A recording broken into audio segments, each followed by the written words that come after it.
Brittany Uncensored, and this is the September wrap-up. This month I read 19 books, and I don't know if you noticed, but I'm sort of stuffed up right now, so I'm just going to quickly go over what I read. 19 books is a lot of books, but the two topics or, sort of things that I went through this month were reading as many interracial books that I could possibly read, and I also did a sort of mature talk about interracial couples in books that I'll post the link for below, and I will also leave a listing of all of the books that I'm going to quickly scan over what I did or what I read for the month, and you can also check out those reviews on my channel if you're interested in those. So let me just get started.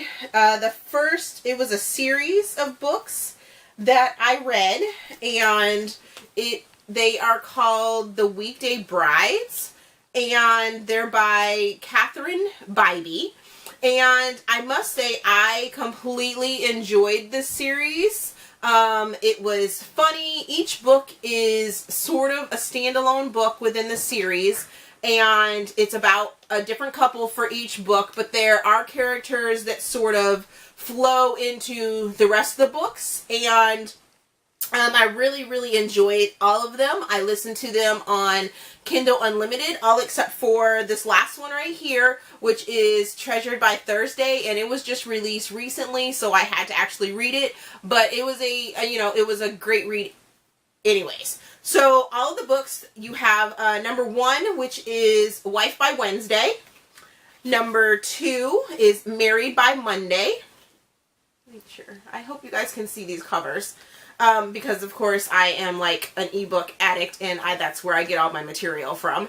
Number 3 was Fiance by Friday. Number 4 is Single by Saturday. Number 5 is Taken by Tuesday.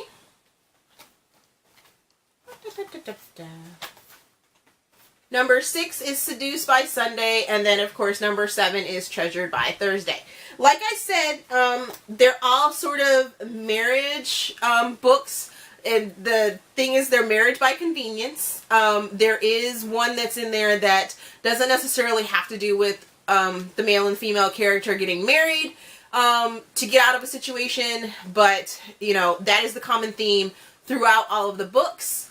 And they're not the same. Absolutely not a single one of them is the same. They all have their own twists, and they all have their things that I found to love about them. Each story was different, each twist was different, and nothing was cookie cutter about them at all, except for the fact that the theme of marriage by convenience is played out through all 7 books. Other than that, I totally recommend this series, and once again I say that is the Weekday Brides series by Bybee. Check them out. Then I also tried to listen to or start the series Midnight Exposure is the first book by Melinda Lee. And this book, I listened to it through Kindle Unlimited through the narration, and it was a pretty good book. It was really kind of slow moving. It's not completely a series, but at the same time, the next book is supposedly has characters from this first book. This book, it follows this photojournalist that goes to this small podunk town in Maine. Yeah, in Maine. To follow up on, this supposedly famous recluse artist. And you come across this guy that's supposedly sexy, and he's a handyman right off the bat, and both the photographer, who's a female character, and then the male that she meets kind of have this instant attraction, but they don't necessarily voice it to each other until way into the book. And then there's also a cult thing going, or cult themes maybe. 2 hikers end up missing, but she's not there for that story. She's there for the artist. So there's a lot going on, and it didn't get interesting until the end when all the pieces started falling together, and then it sort of left on a small cliffhanger because I will say that the villain of the story gets away and appears in the next book. So, yeah. I'll leave the link. I believe I did a video review for this one. If I did, then I'll leave it below. If not, I'm sure you can check my channel. And you can also always check all the books that I do review on here. I will also post them onto Goodreads, either to say, hey, check out my YouTube channel, or here's my review on the book. So that's Midnight Exposure by Melinda Lee. Then, near the end of the month, I decided to get into some military sexy men type books, and the series that I picked up was Red Hot Seals by Trish McCallum, and unfortunately this series is not complete. And that kind of ruins things for me because I am a series hoard as well as an ebook hoard. So when books come out and I want to read them, or a series comes out that I want to read, I collect all the books before I even decide to even start into it because I am just that impatient about the books. So thinking that each book was a standalone, kind of like the Weekend Brides or other series that I've read that are standalone books for couples, I was like, oh, let me check this one out. Well, it started off with Forged in Fire, and you have Beth and Lieutenant Commander Zane Winters. He has some special gifts. They are paranormal books along with romance, and this book was super slow for me. I don't know if it was maybe the narrator that was narrating the book, but it just didn't pick up as well as this one, which is Forged by Ash, or Forged in Ash? Forged in Ash. Ooh, I might need to fix that. Both of them are ins. Forged in Ash and Forged in Fire. And number 2 is about Kate and Koski. And both of them leave on cliffhangers. So that is a warning to you if you decide to check out this series. It is a cliffhanger and it's incomplete. Terrorists and conspiracy theory, things like that. It was very enjoyable. I believe I gave both books 4 stars, and I do want to complete the series if the books ever get released, but I want to say this one came out in 2012, maybe 13, and this one came out in 14 or maybe 15, and according to the author's website, there isn't a date for the next 2 books that are supposed to be in the series. So I'm like, can I please get these books? Because I kind of want to know what's going on with the conspiracy. And then there's a whole host of other characters in here. Now, I will say that the narrator for Forged in Ash was amazing. I loved him. He made you feel like you were totally into the story and let your imagination go, and he used different voices, and for the males and the females, for even the different males, and he just really picked up on all the cues that went along with the words that they were saying and the attitudes that they had. So I definitely enjoyed the narration for this book better than I did for this book. So if you don't mind cliffhangers, if you don't mind having all of the books out in the series, I do recommend it if you're into military men, and they are SEALs. So there's a lot of SEAL kind of talk in there. So if you're not familiar with the military, there is a glossary in the back of the books that give you sort of the breakdown of the acronyms that are used in the series. Then, as I said in the beginning, my topic for the month was interracial relationships in books, and mainly Black women, white men. So I was really excited to sort of jump into that sort of category of books because my own relationship is interracial, and I just wanted to see how different authors sort of portrayed that that relationship. in the books. And what I found through the books that I was able to read during the month is that they really didn't tackle the issues very much. Some of them sort of brushed across them, and then others made it known that it was a white male and a black female in the beginning of the book, but then it didn't sort of, you know, pan out. But, or flash, or, you know, continue on with that possible issue or topic throughout the book. It just went on about their relationship. So, a couple of them, quite a few of them, ended or had pregnancies in there, and that was sort of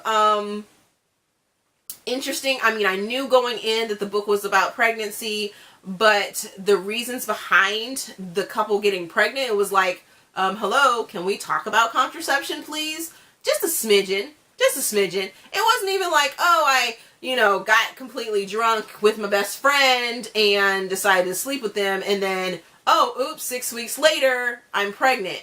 How did that happen? Really? Come on now. We're talking about adults here. And in this day and age, most adults have been taught to, you know, talk about contraception. And I would think that books being written in this day and age would have at least a smidgen of dialogue that talks about, you know, contraception. So, here's this book. I mean, he's there. Ugh, blah, blah, blah. Here's these books that I did get to read. Let's see. There's 1, 2, 3, 4, 5, 6, 7, 8, 9. 9 books I read for this topic. And there were like 2 or 3 of them that were sort of short stories that were really quick and fun. But for the most part, I would give this topic another look because I have loads of books about interracial dating. So, let's quickly go over the ones I did read. Let's see. We have The Love Ranch by Violet Jackson. I did enjoy this one. It's about a woman that's trying to get away from an abusive husband who runs to a small town and then ends up getting a job as a cook on this cowboy's ranch. And then they have attraction and she doesn't know what to do with herself, but, you know, she lets it go. She also has a kid, and the kid is a big aspect of the story, which was very interesting. However, the kid is named or written as a 4-year-old, and some of the dialogue, ooh, ouch. Some of the dialogue in the book for the 4-year-old just didn't seem to fit, because he was complaining and throwing hissy fits about leaving his friends in New York, and at 4 years old, you're not worried about friends. You're worried about what your parents are doing and not about, oh, I have to move across the country and lose my friends. So that was the only downfall about this book. I'm pretty sure I gave it 4 stars, but of course you can check out my Goodreads to find out exactly what I did with that. Then we have Forgotten Love by Cher Eaton, and this book, I enjoyed it. It sort of didn't give me the feel that they even liked each other in the beginning of the book, but then she has a medical emergency, which is, you know, the hint from the name of the book, and then the little subtitle down here, her memory lost and a baby on the way. So, yeah. So that's like the medical emergency there, and it was interesting. It just they didn't connect for me until, you know, after she loses her memory, and then they have to build love again. So there's that one. The Cowboy's Secret Baby by Monica Castle. This is the one that I thought did the best. Let's see. Yeah, did the best with sort of touching on the interracial relationship of, you know, the cowboy and the girl, because it deals with the family as well. And this happens over 2 years. They hook up one night and then he leaves because she inspires him. And, you know, then she comes back and they discover that she had a kid. So the story, you know, sort of goes from there. It's very quick, I believe. And of course I knew there was a pregnancy before starting to read this one, because as you can see, possibly right there on the top of it, it says a BWWM, which is black woman, white man, pregnancy romance. And so in the name, the Cowboy's Secret Baby kind of means there's going to be a kid involved. So that was cool as well. Then we have Infiltration, and I was like, ooh, yay, military, because I'm prior military, if you didn't know that. And I was like, yay, let's see how this goes. Didn't particularly connect with this book either, but you can check out that review later on. What Happens in Vegas, this was a, by Maya Caldwell. This was a bonus book in, where is it? In Dangerous Hearts book. Both of these books were together, and Dangerous Hearts is a fashion intern, works for a fashion designer, and he's had a hard time. She sort of had a hard time, I can't remember, but she finds him sexy, he finds her intriguing, and they hook up. So that was good. And then What Happens in Vegas, like I said, was short. She has rules, but she wakes up and she has a ring on her finger, and she's dreamt about Elvis. She takes some aspirin and tries to figure out what happened that night. So those are really good. Bam. Then we have Reality and Romance by Erica A. Davis, and this is about a librarian who happens to meet a reality star, and it took an interesting kind of nerdy, fun take on what would happen if you were to meet a reality star, because I don't believe reality stars are celebrities. So yeah, what if you met them and then you guys hit it off? How could you, maneuver your relationship around the cameras, which is what this book's all about. Then Falling for a Bodyguard. This was the first book that I read for this topic, and it almost threw me off because it felt like it was a knockoff of The Bodyguard. All of the aspects of it kind of were The Bodyguard-esque feeling. All I kept picturing was Whitney Houston and Kevin Costner throughout the story. And needless to say, the movie was much better than this book.